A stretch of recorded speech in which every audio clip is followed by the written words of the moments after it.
especially for the Terranauts. Especially right for somebody. Yeah, no. So there's no way. I mean, I just try to draw from a lot of different sources, and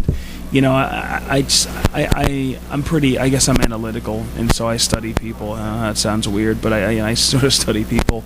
So I'm really just writing in my head a lot of the time, and I'm always like sort of internally working on it. Working on my craft and thinking of different ways. Like I want the second book. It's going to be like a sequel/prequel, so it's going to pick up where the first one left off, and it's going to wrap around the initial story. It's going to go back, and you're going to learn a little bit more of the directors and the Terranauts and the Terra Project, and it's going to go a little bit in the backdrop, but it's going to move forward, as one unit, and it's just going to continue to thread things together. But I'm always just kind of cultivating, my talents, when I write and when I think, so that it all comes out, as a better product. So you're writing most of this at night now when you're working? Yeah, I've been a night owl since I was like 10 years old, And that's when you do the most creative work? Yeah, my natural inclination is to be up till like 2 or 3 in the morning. Like, when I feel healthy and in one piece, my natural inclination is to be up at 2, 3 in the morning. Even if when I'm up at 8 in the morning. Yeah. So I do a lot of my writing, partly because I process. I walk around and I think and I think and I process, and I send myself texts and emails and put all these things together, and I sort of collect stuff, and then I get home and I have to decompress and then put it all together, and that's when I start writing. When do you think the second book will come out? I am shooting for the second book to be out, and fingers crossed. All right, let me not jinx myself. I want to say by the end of 2013, but it's like the middle of February already. Yeah, which is weird how that happens. Give yourself a little space there. Let's say 2014. Let's say summer 2014. I'm shooting. The second book is not going to, like I said, take nearly as long as the first one, and it's largely in place. The good news is I actually know. The second book is mostly planned. Yeah. It's mostly mapped out. Like, I know what happens. Yeah. So it's just a matter of writing it down, getting it edited, checking it out. Yeah, and then doing the editing and all and getting it edited too, and beta testing it. I did what I did with First Cause was I had a mailing list, like 100-something people. Are you self-editing? Both self-edit, and I've hired editors and I've used editors. What about the publisher? Does the publisher edit also? No. It's independently published. I am an indie author, so yeah. So I've hired editors, like literally like hired editors, good editors, I think. Yeah, I understand. Yeah. So the second one, it's just a matter of getting the process to happen, and that's what I think will take the biggest chunk of work. Well, I'm trying to visualize some of the characters, and especially the Terranauts.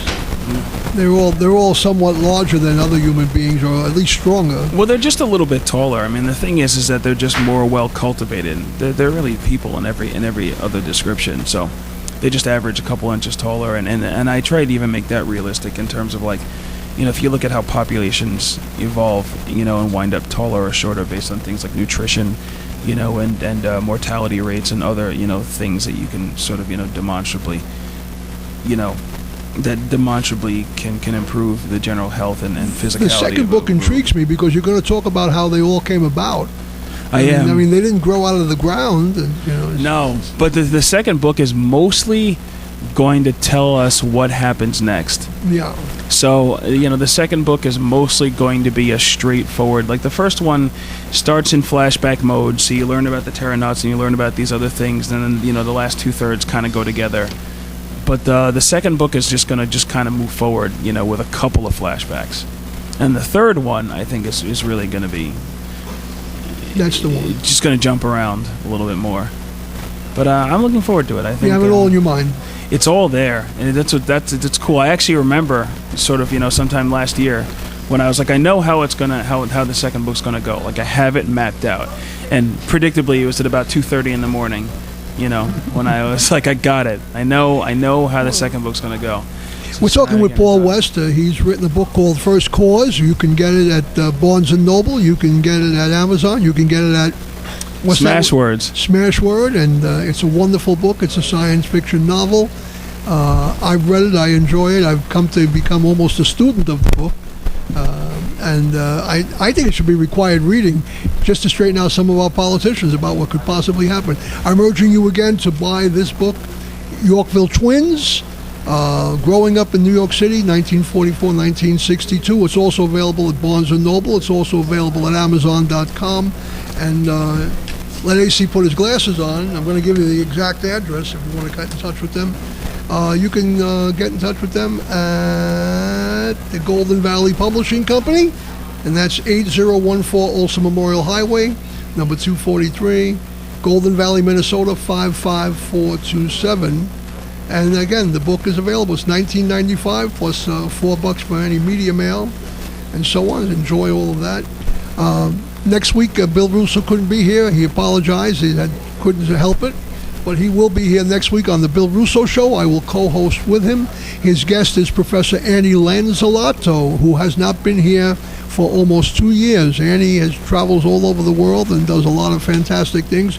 And she's written a new book about growing up with an Italian mama and all of the ups and downs of that, and and how she still survived it. She's still alive and has become a professor of history at New York University. She also was a critical person in the assembly of all of the relatives, the living relatives of the women and children who perished in the Triangle Shirtwaist Fire.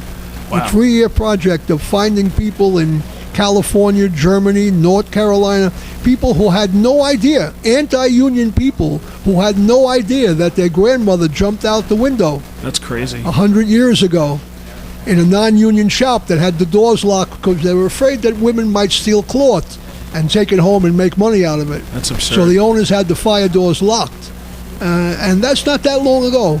And from that fire, as you all well know, we had dozens of laws passed in 6 months. Laws that it wasn't time for them yet until all those people were killed. It's sad how that happens, is that it takes like a catastrophic event for people to sort of... In fact, I was carrying the sign of Teresa Boccielli. She lived in Jersey City. She came across there was no PATH train at that time. She came across on the ferry and she went to work at the Triangle Shirtwaist Factory. I was carrying her sign and representing her, and a woman came up to me and said, "Are you related to that?" I said, "No, I'm not." She was. Professor Lanzolato had found her. She lived in North Carolina. She didn't know that she had any people in New York City. It's very common. Her grandmother died. Shortly after I think it was her great-grandmother, shortly after her great-grandfather remarried, then he died. The woman that he married did take care of the children. They moved to New Jersey, she remarried, and so on, and then eventually those children moved to Philly. All she knew was that long ago her people came from New Jersey. She knew nothing about her grandmother, great-great-grandmother dying in New York City. She didn't know of her existence. And she was an anti-union person because she came from the South, and she was raised and taught that when a union comes to town, the owners close the factory and take the job someplace else. So she was a little embarrassed. Anyway, this is AC Lowe from New York. Please tune in next week to the Bill Russo Show. And until then, for Paul West and myself. Can I plug the website one time real fast? Absolutely. Excellent. Okay, thanks. Real quick. firstcauseproject.com or firstcauseproject.wordpress.com is the official First Cause blog and website. Throughthefencebaseball.com is my writings on baseball and New York Mets and stuff. And tarnationsports.com is the other website that I write for right now. Thank you, Paul. Good night, everyone, and thanks a lot.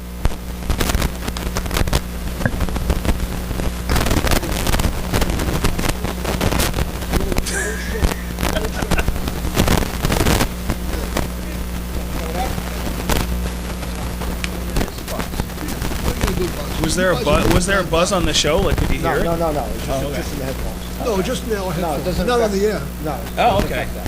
Not on the air. Just you go to David, it's just in there. So the viewers thought we were just seeing things? No, there's a loose connection with the plugs. Yeah, but that's what that nickel dime box. You should have kept it in the what you call it?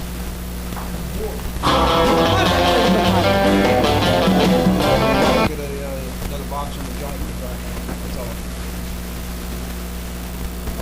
When it comes to providing